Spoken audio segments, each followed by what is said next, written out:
What's going on, everybody? I am the Bad Duck and you are the internet, and welcome back to another review. And we're doing a little bit different here because I want to, and that's just my reasoning, and deal with it. But today, actually last night, I went to go see the Batman.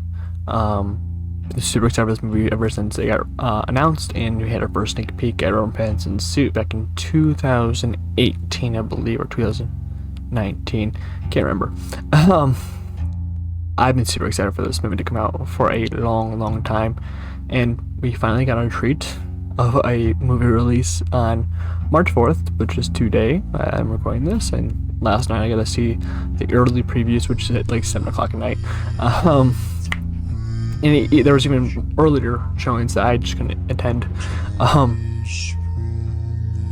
But man, this is a fucking treat of a movie. I've been a big Batman fan for a while. He's been passed up by Spider-Man in the recent years, but my name is the Bat Duck for a reason. Duck's my favorite animal, and Batman was my favorite superhero when I created the channel. And man, I tend to break up Batman into 3 different segments of a character. I don't necessarily carry them as the same character. I do prefer some over the others, but there's the year 1 Batman, very gritty, very dark, very things he can do. He can save the world on his own. It's very it's a character that has a lot of responsibility on his shoulders. You can really feel that in the stories that are being told through that character's lens. There's also the dark, older Batman who's lost a lot, and he's got this weight of the world on him because he's lost a lot, not because he's just starting out and he thinks he doesn't have anything to lose. And then we have the normal Batman that I think of normally, which is the family man type of redeemed soul. Usually the year 1 goes into the redeemed soul pretty well, but sometimes the different worlds don't really interact very well with that. This very well takes from that year 1 personality that I usually associate with Batman a lot, and puts up the dark and grittiness to 1,000. Everyone in this movie does a great job. It's a very long movie. It does a little pitter-patter for a little bit in the middle of it, but nothing too much where it didn't keep my interest. And that's the thing, a 3-hour movie has to keep everyone's interest, and this detective movie that I've been waiting so long for a Batman to actually do is fantastic. The Dark Knight went into it a little bit, but not too much. And like I've said plenty of times on my social media and everything like that, we haven't got a proper Batman movie since 2005. The Dark Knight's great, I love it. It's just not a Batman movie. It's a different role there. Batman's very dark, fantastical, and has a lot of elements of detective work and a lot of elements of just intuitiveness in the character that it really didn't get since about 2005. 2008 and Dark Knight has a lot of those, and we haven't got a standalone Batman movie since 2012, which has almost been a decade. Oh yeah, almost a decade. We got Ben Affleck, who is one of my favorite Batmans, but I've been waiting for this type of Batman movie for a long time, and I'm finally happy to say that we've gotten it. We've gotten a noir Batman movie. We've got a detective movie from Batman. And Matt Reeves, who did Cloverfield, he did the Planet of the Apes films, did a fantastic job. He really understands the character of Batman through and through. How he's tortured he is, how he's just longing for belonging in Gotham City, even though he belongs to most of Gotham's citizens. I mean, how deranged and scary most of them are. So, with that being said, I love this movie. This might be my favorite movie of the year. It is my favorite Batman movie, automatically. It just does it fantastically. There's every little bit of the movie is beautiful. It's cut fantastically. The action is amazing. You can keep track of the action, which is very hard for some movies to do. And overall, it beats Batman. The heart and soul of Batman is in this movie, and I love it. It really brings that year 1 type of spin to the Batman that we've been missing for a long time. lot of people say they want to take from the year one in Long Halloween and stuff like that.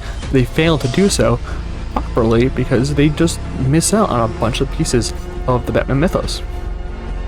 And it brings a lot of that mythos that might seem campy or weird to a dark and gritty world of Gotham properly in this beautiful way possible. I generally don't know what to say without getting into spoilers. The Batmobile. The moment that engine started revving, I got goosebumps. That Batmobile might be the best Batmobile of all time. It is. It's possible. It's a Mustang. I think a 19. No, that's more common nowadays. It's like a 2010-ish Batmobile that's been remodeled and had the back part taken off and put on the boosters. It's a beautiful car. I'm not a car guy, but that is the most beautiful car I've probably ever seen. I want that car. It's not straight legal, but I want it. Zoe Kravitz plays an excellent Catwoman. They play a great cat and mouse game between Bruce and Selina in this, and we get a lot more of her backstory that we never really got in the movies. Spoiler alert. I'm gonna go into spoilers in this review starting about now. Starting like her dad was Falcone, which is in several continuities, is her father. And she just get excellent portrayals from everyone in this movie. The Riddler, played by Paul Dano, is terrifying. And I love that they went through the Zodiac route with the Riddler, because Zodiac in the 60s and 70s, you don't know, was a serial killer who killed about 5 people and injured many more. Basically, he's left riddles and ciphers everywhere. And if you're going to take from any person, I think you got to take from the Zodiac killer. He's probably dead by now, so I don't think it's bad to take from that type of tragedy as inspiration for the character, which, I mean, they're very closely aligned, so I can see why. And it also takes a little bit from Ted Kaczynski with his manifesto and the bombings at the end of the movie. And I think taking from real life circumstances is the best way that you can make this movie, because we all kind of get terrified from those ghost stories of like the serial killers and the just the terrors of the world, the real life terrors of the bombings, the mass shootings, stuff like that that's been going around in the news. And I think all of us really stem from that fear, and taking that fear and putting it into a movie where you're supposed to be afraid of this person is the best way you could do it. And as bad as it sounds, it does it in an excellent way where everyone in the movie feels terrified. You feel terrified sitting in that seat just looking at like Paul Dano's Riddler. He's a quite scary person, even though he's not the biggest person in the world. The first scene you see the Riddler is I believe it's the first thing that opens the movie. In the mayor's office, he's just standing there, watching. You can see all you can see is his glasses, and it's the most terrifying thing in the world. Don't bring your kids to the movie. Honestly, this movie should be rated R. As much as I want it to be rated R, I understand why they need a PG-13. I really hope they do have an R-rated cut for it, because I mean, give me like 20 more extra minutes, I'll fucking watch it. There should be an R-rated cut of this movie. It's very dark. It's very dark, gritty, morbid. It gets into a lot of torturous areas, and if you have a young kid, maybe wait till they're 13. You might have to wait till they're 13 for this movie, just because this movie gets into a lot of dark things, and you have to explain to them that these things actually happen. You have to explain to them that while this might be fictional, there's real life stuff that happens like this, and have them understand that is probably the best key for bringing your kids to the movie. Don't bring your 8-year-old; they'll have nightmares. Trust me. I mean, I think Paul Dano had a lot of nightmares after filming this, as the Riddler. So, just be wary of that. But like I said, I keep saying, everyone gives the best performance in this movie. Jeffrey Wright, haven't seen him much, but does an excellent Gordon. I want to see more of his Gordon, and hopefully do. I know that J.K. Simmons is playing Gordon in the Batgirl movie, for the rest of the DCEU, but I'm going with a route with a separate Batman. There's a lot of stuff I can go on a rant about the current DCEU, but I'm not going to go on to it. But Jeffrey Wright plays an excellent one, probably the best one since Gary Oldman.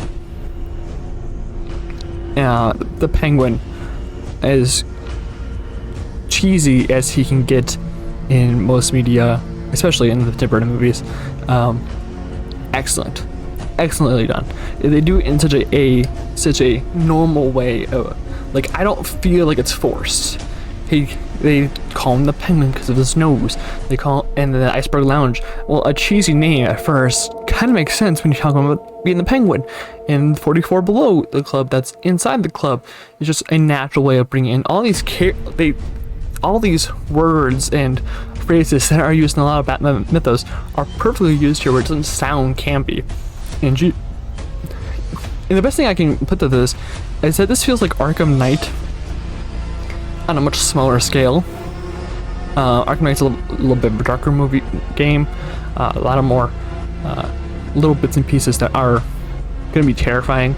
And honestly, this as Arkham Knight can be very cinematic because of its medium, it is perfectly made in this movie. The smoke scene in towards the end of the movie on the scaffolding was straight out of one of those cinematics, like the Arkham Origins cinematics. And I don't know what to say. This movie is amazing. I don't have any little bits and pieces I can go off on a tangent for on what I didn't like. The cinematography is great. The acting is great. The editing is great. The directing is great. And just in general, the whole movie is amazing. This is one of the movies I would probably give out 5 stars to right away. And I don't like to just straight up put like, yes, 5 stars movie, but I would. But I think all of us came here for one thing and one thing only, and I'm going to finally get to it, is Robert Pattinson's Batman. Or Pattinson. No, it's not Pattinson. What do they call him? Pattinson? Pattinson, that's what they call him, because Batfleck, Pattinson. Pattinson. There's a lot of weird things that I heard before going to the movie about his portrayal. It was like, not to get a little too rated R, but that he pleasures himself 2 to 3 times a day, and they call his Batman a freak. And it was just, and that if this movie flopped, he would do porn. It was just a weird thing that Robert Pattinson does, and he's one of those weird actors, like Nicolas Cage, that are just kind of weird, and everyone loves that, how weird they get. And and honestly, he does an amazing job. He understands Batman's psyche of all things. I don't think a lot of actors have gone into Batman's psyche enough. I mean, Batfleck was starting to get there, and then but he didn't have enough time to develop that character, so sadly we didn't see that. But honestly, Pattinson gets every bit of this character correct, and he acts it perfectly. You can see a little bit of his eye when you can see his eyes in the movie. It's general acting. He can do face acting within a style that's very restrictive. There's not a lot of movement besides the jaw. That was a lot of move. Even the neck is a little restrictive. Even I thought that we fixed that after 08, but yeah, even the neck's a little restricted, but he can act, and he does it perfectly to the T. Honestly, I can't say more than go watch this movie. And if you're a child or a young kid that is trying to watch this movie, it's gonna take some convincing, because this movie is really dark. It gets into some deep shit. It touches on a lot of issues with going on in the world, with toxic masculinity to a point, SA culture. It just gets into a lot of dark material, and I love it for that. Matt Reeves did a great job with this movie. I know this was supposed to be a Batfleck film at first, And I can see where they get the inspiration from that one scene in BVS where he's in the corner. And when I saw that scene back in 2016, all I wanted was a Batman film that had the same type of mythos to that.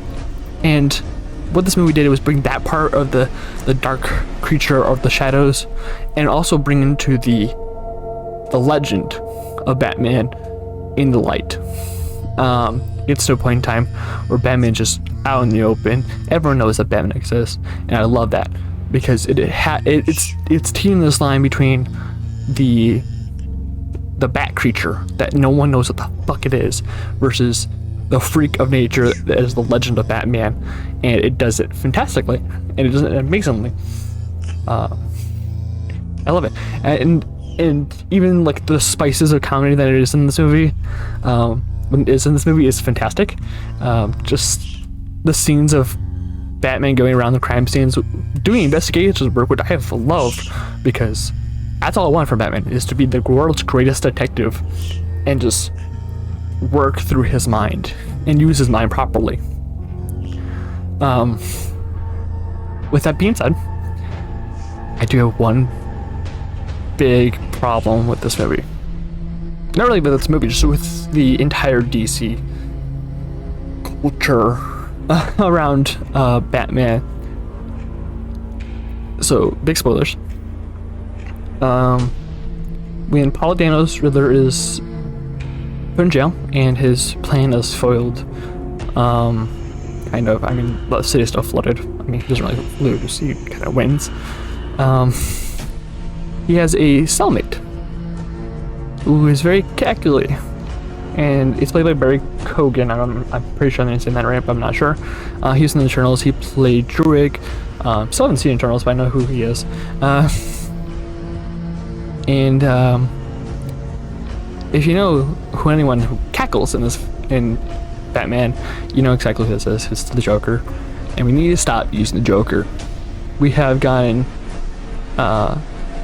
counting this performance, we've gotten 3 Jokers in the last, since Heath Ledger, which it's been only 14 years. We should be having 1 Joker every maybe decade. So that being said, we need to expand our boundaries. There's a lot of references to Hush in this movie, and I love that. We need to bring Thomas Elliott. And I think Keoghan, who looks kind of similar to Robert Pattinson in a little bit, could definitely do a Hush. I want to say Thomas Elliott. There was a reference to Thomas Elliott's dad, I believe, in this movie, and then they say Hush because Thomas Wayne gave hush money to a reporter who was working for Falcone or Maroney, I don't fucking remember, there's rhyme, to shut up about Martha Wayne's psychiatric issues, and literally called Hush. I believe that's his dad, even though Thomas Elliott's dad, I believe, was a doctor, along with Thomas Wayne. So, bringing characters, and I'm going to go on right for this because I had this issue a very long time ago when this first was like rumored, and with this being kind of confirmed, they can spin it. They can definitely spin it. We can just use a lot of different characters in Batman mythos. Joker's not his only villain. There's a lot of villains that you can use. There's plenty. I personally want to see Clayface. I don't know if Clayface would work in this movie, like type of area, because it's a little more fantastical. But if you could do it, do it. Honestly, Mr. Freeze could work great. We haven't gotten a good Mr. Freeze in live action. Period. We had Arnold last time in the movie franchises, and we didn't know how that worked out. I want to see new Mr. Freeze with the new like backstory. That like he got with the animated series. He's kind of like this minor villain that it had like no background to him. Batman and Robin touched on his background, but it didn't really go into it in a serious way, and I think you could definitely do that through this new Batman. Poison Ivy would be great, playing into that femme fatale that Catwoman brought to this, and bring someone great into it. I want a Poison Ivy because Poison Ivy also hasn't gotten a good rep in the live action ways, especially with the Arkham Ivy and Poison Ivy and Harley. There's a lot more depth to Ivy now, that's in the mainstream than there was before. I don't want to see another Harley. because Margot Robbie is a great Harley and we don't need any more. You can do Man-Bat, you can do Scarecrow would work amazing in this universe. I would love to see Scarecrow again. We saw him last time in Batman Begins, but he was kind of just a minor character in that. I mean, we have Ra's al Ghul was the main villain there, and he was showed up in all the other Dark Knights, but he's never the main character in anything he's in. Last time he was supposed to be the main villain was in Arkham Knight, and I still think Joker's the main villain in that. And that goes to more my extent is that even in the Arkham games, they couldn't get rid of Joker. The moment you bring Joker in is the moment you fail to do Batman, because Batman is so much more than Joker's counterpart, and Joker is so much more than Batman's counterpart, is that he should be the last straw to break the camel's back, and bringing him in the second movie would not be a good choice.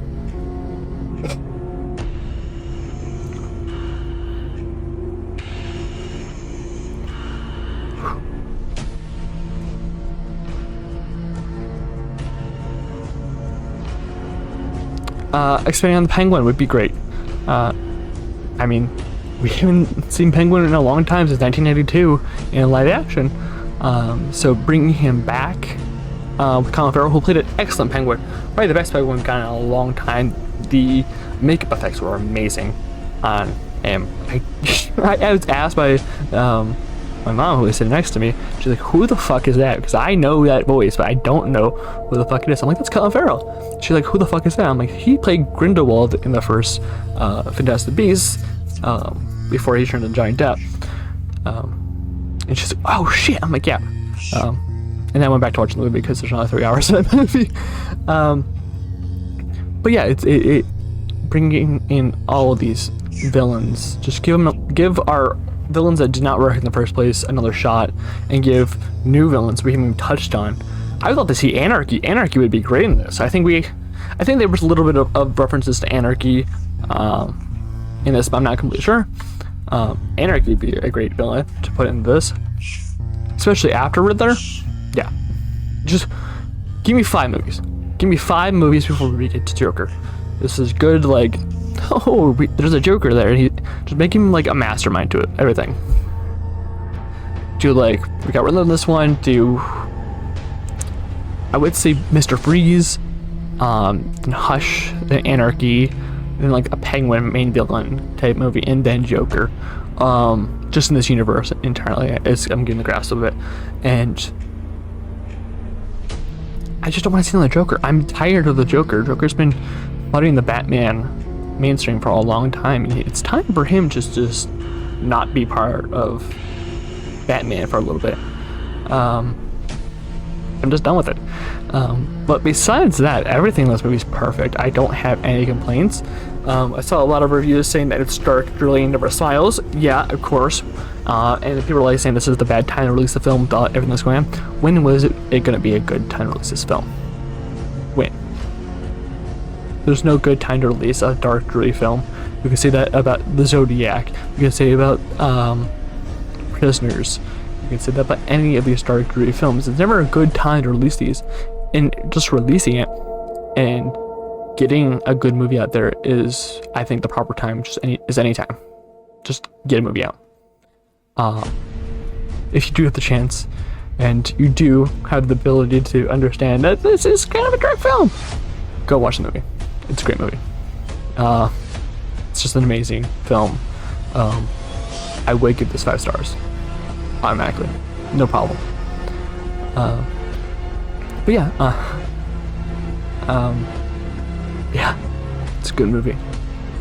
I don't have much more to say than that because I don't want to give too much away. It's a great movie. There's a lot of small bits and pieces that you would have missed if you were just listening to my review.